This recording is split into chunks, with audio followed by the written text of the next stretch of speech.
ClancyPasta presents My Sister's Dreams Would Have Brought On the Apocalypse If I Hadn't Cut Out Her Brain. Written by WeirdBryceGuy.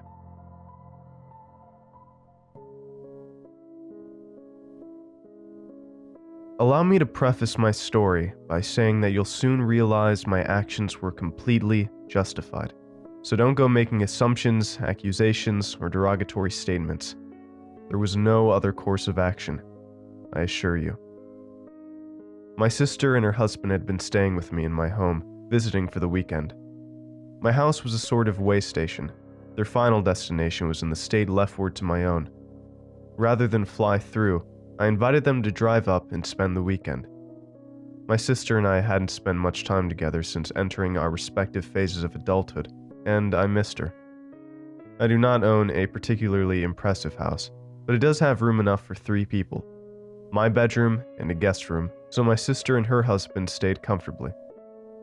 It was my first time meeting her husband, and while I never really took interest in my sister's romantic life before, I was happy that she'd partnered with someone of a similar stock to our own family.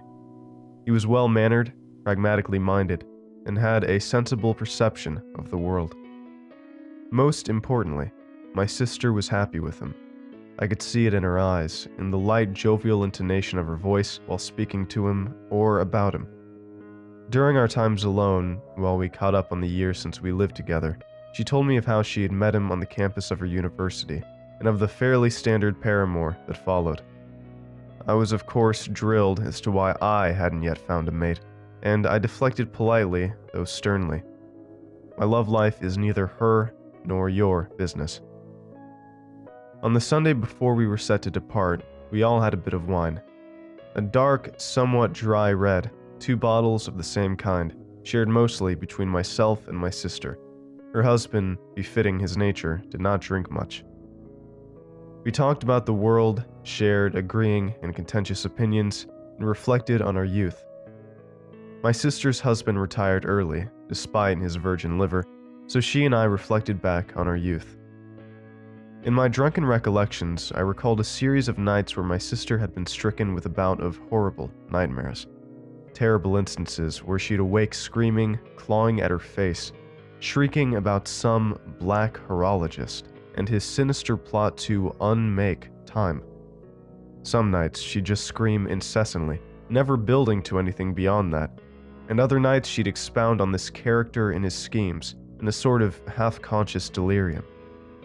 The black horologist, who was black in essence, sought to unwind time so that everything attached to it, people, things, physics, were thrown into a state of disarray and confusion.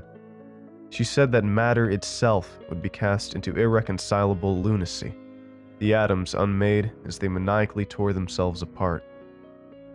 She was about 12 then, and while I've replaced some of her words with my own, the general idea is there, and even my parents expressed worry at her dream-forged prophecy.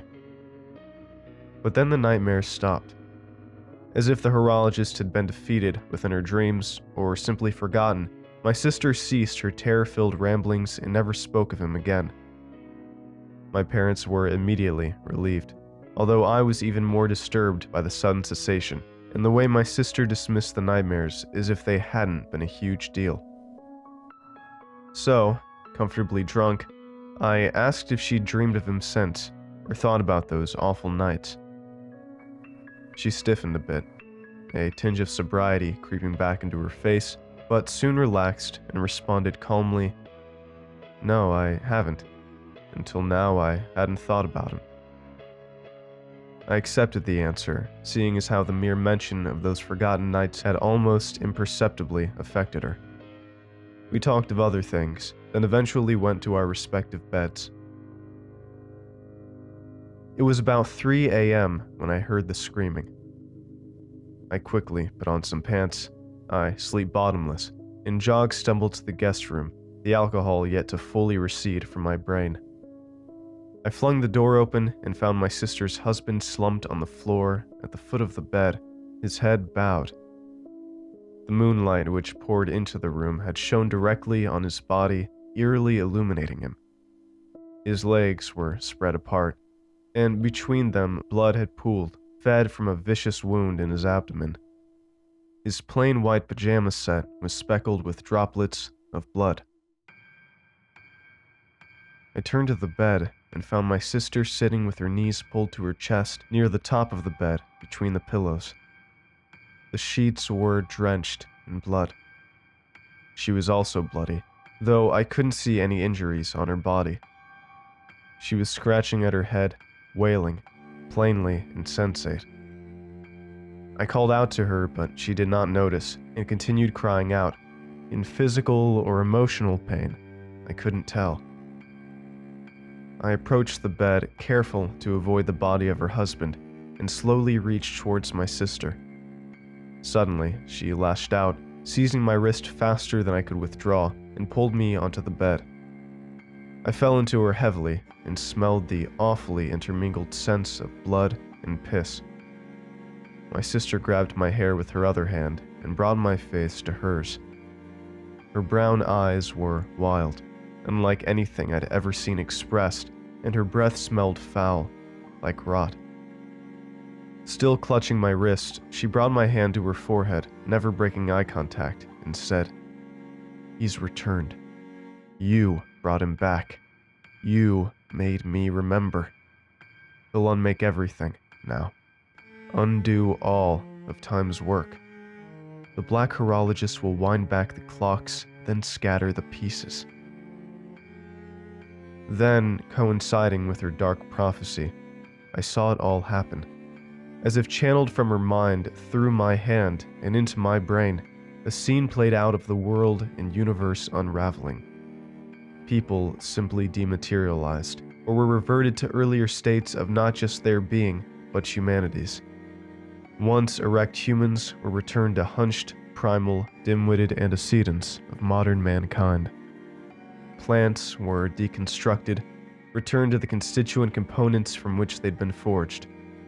Stars, dim and dying, regained their luster, then dissembled and their compositional particulate and energy dispersed. Total reversal of the wondrous stellar action. The universe contracted, de-aged, imploded upon itself. It was terrifying. I recoiled away from my sister, and she let go of me as I drew back.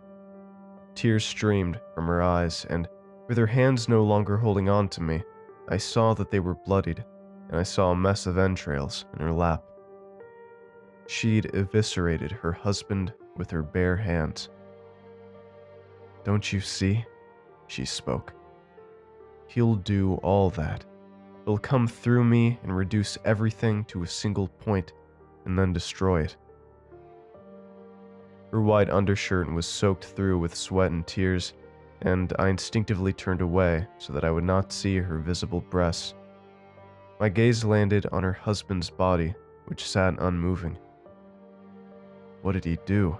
I asked, not turning back to my sister. She laughed, a throaty, sardonic sound, and I felt her moving on the bed. She hopped off and started searching through one of their suitcases. The guts, which had been in her lap, flopped wetly to the carpet, disregarded. She quickly found what she'd been searching for and held it towards me. It was a book on parenting. "You're pregnant?" I asked incredulously, mentally setting aside the chaos of the night. "No, I'm not," she replied, darkly satisfied. "He wanted a child, though. Told me up front tonight when I crawled into bed. It was weird because we've discussed it before, and he never expressed any considerable interest in the idea. But after you reminded me of the horologist, the hubby there starts asking about a baby. So I put two and two together and realized why." I was by this point completely sober, and still could not deduce the connection between our conversation earlier in the night and her husband's desire to sire a child. When I didn't speak up, she tossed the book at me, and again let out that cruel laugh which suggested more than a hint of budding insanity. "The horologist is acting through him, infected him. If we had a kid, it would be the horologist, or at least a vessel for him. See, he's stuck in my head, trapped, capable of nothing more than sending me hideous visions. I can bear the psychological torment. I'd even suppressed him for nearly 2 decades until you undid that. But his influence, his fucking control, can be extended beyond my skull. I'm sure he got into his. I tried and failed to make sense of her words. Things were definitely worse than they'd been when we were children. She was never violent during her night terrors. "Alyssa," I said as placidly as possible, "you're not well. This horologist, he's not real. You've done something terrible. You see that, don't you?" She stood there, damp with sweat and blood, her eyes meeting mine. Then she turned to the nightstand beside the bed, reached inside, and pulled out a pen. I thought she meant to write something, scribble some message of the horologist, but instead she quickly brought the pen to her neck. It punctured her skin with a sound of sickening wetness, and blood quickly poured from the small perforation. I was running towards her before even realizing it, and slapped her hand away. I didn't remove the pen, for fear of causing the steady yet small trickle to turn into a crimson geyser. She held on to me, her face having gained a disheartening paleness, and said, "You've got to cut out my brain. Cut it out and burn it. Otherwise, he'll just go into something else, maybe even you. My brain is his prison. Cut it out and burn it. Burn him." Of course, I didn't believe her lunatic ravings, even though I'd seen the vision, as clear as if it had originated from my own brain. I held her, cradling her in my arms as she moaned and begged me to perform the macabre deed. It was then again touched by some intimation of a lurking presence. Blood flowed beneath and between my fingers, and I found myself wondering why I hadn't yet contacted the authorities. Then, just as I thought to get up and do so, I was visited once more by those terrible images of cosmic erasure. The phantasmagorical retraction of time was even more vividly cataclysmic the second time around. I stopped my movement and laid my sister down on the bed. The blood from her neck wound had soaked my clothes, and I realized that with how much blood she'd lost, there was no hope in saving her. She had come to this realization already and removed the pen, unleashing a torrent of the stuff upon herself. She smiled, again looking that happy way she had been when talking to or about her husband just a day before. She again repeated her request, somberly, knowing that she no longer needed to beg. My second glimpse at the horror that awaited us should I not act was enough. I believed her, despite the impossibility of it all. I gently gathered my sister's limp and blood-depleted body into my arms and kissed her forehead. She smiled again and thanked me for being a good brother. I returned her thanks with my own and hugged her. After a few seconds, I felt her body slacken, and the warmness of her skin began to gradually fade. I carried her downstairs and into the kitchen, then laid her body on the table. I went to the garage, fetched 2 of my saws, and set to completing the grisly task required of me. When I'd finished, I held her brain in my hands, awestruck at how warm it was, and how it pulsated, as if surged with some neurological power. I brought it to my oven, which I had turned on prior to the removal of the brain. I placed the brain in the oven, which had been set to the maximum allowable temperature, and waited until nothing but a shriveled and burnt vestige remained. I removed the charred organ and buried it in my backyard, hoping it would be the end of my sister's ordeal. I have the bodies to deal with, and am unsure as to what I should do with them. I think I'll rest for a while, and tackle this problem later in the morning once I have a fresh mind.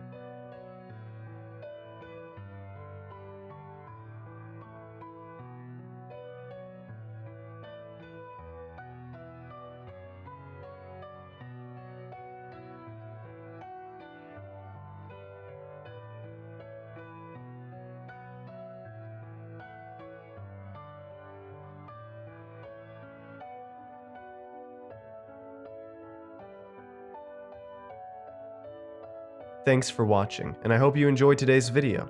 I want to give a huge thanks to all of my supporters over at Patreon and YouTube memberships. Your support makes these narrations possible, and I appreciate it a ton. If you'd like to join these lovely ghouls, you can head on over to my Patreon at patreon.com/clancypasta, or click the join button below to become a member. And if you'd like creepy cool shirts, make sure to head on over and check out my official merch store for some awesome tees, hoodies, stickers, and more. Alright, thank you all for watching, and I hope you have a great night. Cheers.